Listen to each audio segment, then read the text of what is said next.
নবম শ্রেণীতে যারা কমার্স নিয়েছো এবং বুঝতে পারছো না যে কোথা থেকে তোমার শুরু করা উচিত, তাহলে আজকের এই ভিডিওটা তোমার জন্য খুবই গুরুত্বপূর্ণ। তা এক সেকেন্ডও না টেনে শুরু থেকে শেষ পর্যন্ত দেখবে। হ্যালো বাচ্চারা, কেমন আছো? আমি মুফরাদ হাসান মুগ্ধ। বর্তমানে পড়াশোনা করছি ঢাকা বিশ্ববিদ্যালয় এবং আমার কলেজ ছিল নটরডেম কলেজ। তো আজকের ভিডিওতে আমি তোমাদের সদ্য কমার্সিয়ানদের নিয়ে কিছু কথা বলবো। আমাদের শুরুতে যারা কমার্স নেই, দুইটা গ্রুপ আমরা মূলত কমার্স চুজ করি। প্রথমত ঠেকায় পরে হচ্ছে আমরা কমার্স নেই, অর্থাৎ যেহেতু আমাদের জেএসসি রেজাল্ট কিছুটা খারাপ থাকে এবং আমাদের হচ্ছে সায়েন্স কঠিন লাগে, এই গ্রুপটা হচ্ছে কমার্স নেয়। আর এক দল আছে যারা হচ্ছে জেনে বুঝে কমার্স নেয়, অর্থাৎ তাদের পরিবার বা হচ্ছে সমাজের বাকি যারা সিনিয়র আছে তারা তাদের একটা ভালো পরামর্শ দেয় এবং তারা জেনে বুঝে কমার্স চুজ করে এবং তাদের হচ্ছে পরবর্তীতে বিজনেস ফিল্ডে ইন্টারেস্ট আছে এবং ভালো কিছু করার কমার্স থেকে তোমার ভালো ভালো কর্পোরেট ফিল্ডে যাওয়ার ইচ্ছা আছে, তাই তারা জেনে বুঝে কমার্স নেয়। তো তুমি কোন দলে অবশ্যই কমেন্ট করে জানাতে ভুলবে না। তো তোমরা যারা নবম শ্রেণীতে কমার্স নিয়েছো, তোমাদের জন্য কিছু কিছু টিপস দেব আমি। কিন্তু তোমার আমার এসএসসি টাইমে আমি ঢাকা বোর্ডে সপ্তম হয়েছিলাম, হ্যাঁ, অর্থাৎ ঢাকা বোর্ডে আমার পজিশন ছিল সপ্তম। আমি ট্যালেন্ট পুলে বৃত্তি পেয়েছিলাম এবং আমার পজিশন ছিল সপ্তম। তো শুরু থেকে তোমার কয়েকটা কাজ তুমি যদি রেগুলার বেসিসে করো, আমি বলবো না যে শুরু থেকে তোমার অনেক বেশি পড়াশোনা করা লাগবে। একটা এভারেজ টাইম, নবম শ্রেণীতে তুমি কেবল তুমি একটা গ্রুপ চুজ করেছো, তার মানে তুমি এই সেক্টরে তোমার ক্যারিয়ার বিল্ড করতে চাও এবং এই সেক্টর থেকে ভালো কিছু করতে চাও। তো তোমার শুরু থেকে কয়েকটা কাজ তোমার রেগুলার বেসিসে করতে হবে। প্রথমত তোমার পড়াশোনাটা ঠিকঠাক মতো করতে হবে। পড়াশোনার জন্য একটা তোমাকে অবশ্যই আলাদা একটা সময় বরাদ্দ থাকবে এবং তোমার একটা রুটিন থাকবে, হ্যাঁ, তোমার একটা রুটিন থাকবে। তো প্রথম যে কাজটা আমি তোমাদের জন্য সাজেস্ট করব সেটা হচ্ছে টেক্সট বুক ভালো মতো পড়া। তোমার এসএসসির ক্ষেত্রে এইচএসসি তে যে জিনিসটা হয় যে এক এক টেক্সট বুক থেকে এক একটা জিনিস চলে আসে, হ্যাঁ, একটা টেক্সট বুকে একটা টপিক ভালো থাকে, আর একটা টেক্সট বুকে আর একটা টপিক ভালো থাকে।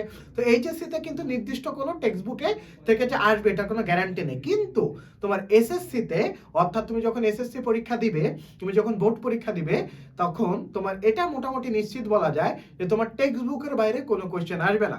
তো টেক্সট বুকটা ভালো মতো পড়বে এবং কিভাবে পড়তে হবে সেটা তোমাকে বোঝা উচিত। হ্যাঁ, তো আমাদের টেক্সট বুকে আমরা যে কাজটা করি, লাইন টু লাইন রিডিং পড়ি, বুঝি আর না বুঝি লাইন টু লাইন রিডিং পড়ি। তো প্রথমে তোমরা যারা বই কিনো, তো তোমরা লাইন টু লাইন এমনি কিউরিওসিটি অর্থাৎ কৌতূহল বশত রিডিং পড়তে পারো, কিন্তু মুখস্থ করতে যেও না, কারণ সবগুলো লাইন ইম্পর্টেন্ট না এবং সবগুলো উদাহরণও ইম্পর্টেন্ট না। কোন উদাহরণটা ইম্পর্টেন্ট, কোন উদাহরণটা ইম্পর্টেন্ট না, সেটা তোমাকে বুঝতে হবে, সেটা তোমাকে শিখতে হবে। তো তোমার প্রথম যে করণীয় কাজটা, এটা হচ্ছে এখন যেহেতু কেবল নতুন কমার্স উঠেছে এবং নতুন বইয়ের গন্ধ তোমরা পাচ্ছ, তো তোমরা একটু টেক্সট বুকটা ভালো মতো পড়ে দেখার চেষ্টা করবা যে কোন কোন অধ্যায় আছে। এখানে তোমার যে গ্রুপ সাবজেক্টগুলো আছে, অ্যাকাউন্টিং, ফাইন্যান্স, ব্যবসা উদ্যোগ, ইংরেজি, বাংলা, তারপর হচ্ছে সাধারণ গণিত, এই সাবজেক্টগুলোর একটু সূচিপত্র অর্থাৎ পৃষ্ঠা উল্টিয়ে দেখার চেষ্টা করো যে কোন কোন চ্যাপ্টার এখানে আছে, ঠিক আছে? তারপরে গুরুত্বপূর্ণ টপিক ধরে ধরে পড়ো, যেই টপিকটা ইম্পর্টেন্ট সেই টপিকটা ধরে ধরে পড়ো। এখন তুমি তো কেবল নতুন উঠেছো, তুমি তো বুঝবা না যে কোন টপিকটা ইম্পর্টেন্ট, কোন টপিকটা ইম্পর্টেন্ট না।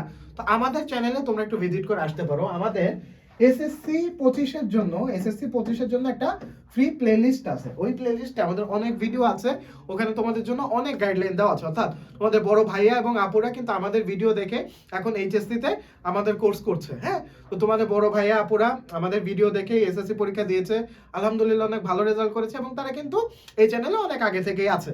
তো তোমরা তোমাদের বড় ভাই আপুদের জন্য করা বিভিন্ন ভিডিও এবং গাইডলাইন আমাদের চ্যানেলে আছে, একটু ঘুরলেই তুমি পেয়ে যাবে, হ্যাঁ। তো চ্যানেলটা অবশ্যই সাবস্ক্রাইব করে রাখবে, কারণ এরকম আরো অনেক গাইডলাইন তোমাদের জন্য সামনে আমরা কোর্সও লঞ্চ করব। তো আরো অনেক গাইডলাইন, আরো অনেক ক্লাস, আরো অনেক কোর্স তোমরা ফ্রিতেই পাবা, ঠিক আছে? তো তোমাদের এখন আসি টপিক ধরে কোনটা কোনটা পড়বে, একটু আমাদের প্লেলিস্টটা ঘাটলে পেয়ে যাবে। এখন আসি অ্যাকাউন্টিং, ফাইন্যান্স আর ব্যবসা উদ্যোগ তুমি কিভাবে পড়বে। তুমি যেহেতু কমার্স নিয়েছো, তাই তোমাকে গ্রুপ সাবজেক্টে একটু সময় দিতে হবে। এক্ষেত্রে তোমার 60-40 রুলস তুমি অ্যাপ্লাই করতে পারো, অর্থাৎ তোমার যে পড়াশোনার সময় বরাদ্দ আছে, ধরো তুমি প্রথমে বেশি একটা পড়তে পারবে না, ধরো 4 ঘন্টা করে পড়াশোনা করলা, 4 ঘন্টা তোমার প্রথম মোর দেন না। তো 4 ঘন্টার মধ্যে তোমার এই 4 ঘন্টা 60%, হ্যাঁ, 4 ঘন্টা 60%, অর্থাৎ ধরো আড়াই ঘন্টা তুমি তোমার গ্রুপ সাবজেক্টগুলোতে দিবা। এখানে অ্যাকাউন্টিং এবং ফাইন্যান্সে তোমার ম্যাথমেটিক্যাল টার্ম আছে, অর্থাৎ এখানে তোমার ম্যাথ করা লাগবে, কিন্তু অত কঠিনও ম্যাথ না, তুমি ইজিলি পারবে। তোমাকে যেরকম ভয় দেখানো হবে, অন্যান্য জায়গায় দেখবো অনেক ভয় তোমাকে দেখাবে যে না অনেক কঠিন অ্যাকাউন্টিং ফাইন্যান্স, আসলে কঠিন কোনো কিছু না। ঠিক আছে, তুমি জাস্ট তোমার বুঝতে হবে যে কোথা থেকে তোমার পড়তে হবে এবং বুঝে বুঝে পড়তে হবে। এখানে মুখস্থ করার কোনো কিছু নেই, এবং বারবার যখন তুমি একটা প্র্যাকটিস করবে, প্র্যাকটিস করতে করতে তোমার আয়ত্তে চলে আসবে। এই সাধারণ গণিত বলো, তারপরে অ্যাকাউন্টিং বলো, ফাইন্যান্স বলো, এখানে তোমার একটু স্ট্র্যাটেজিক্যালি পড়লেই হয়েছে। তুমি 60টা সৃজনশীলের জন্য তোমার তো 11টা চ্যাপ্টার মুখস্থ করার দরকার নেই, 11টা চ্যাপ্টারের ম্যাথ করার দরকার নেই।